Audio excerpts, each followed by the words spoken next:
Da jeg var en ganske lille pige, der elskede jeg sådan nogle her flaskeposter. Fordi når jeg var ude at sejle med min far, så smed jeg dem ud, og inde i lå mit absolut ønske til noget, jeg godt kunne tænke mig, eller noget, jeg drømte om. Og der skete bare det, at de forsvandt ud på bølgen blå, og blev ikke rigtig genbesvaret. Og derfor, måske derfor, interesserer jeg mig rigtig meget for kommunikation, fordi det handler jo om meget hurtigt at få sagt det, gjort det, som bringer en tættere på målet, og ikke lade det komme an på vejr og vind.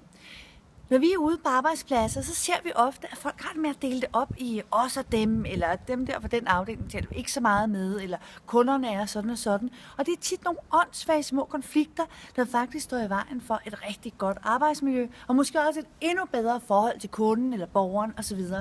Så det, der gør mig glad, når jeg har været på arbejde, det er, når jeg har set, at folk er blevet nysgerrige på hinanden igen, har talt sammen om det allermest væsentlige, fordi vi siger jo en masse ting til hinanden, men at tale om, at det her virkelig måden, vi vil arbejde sammen på. Hvordan gør vi det her endnu bedre?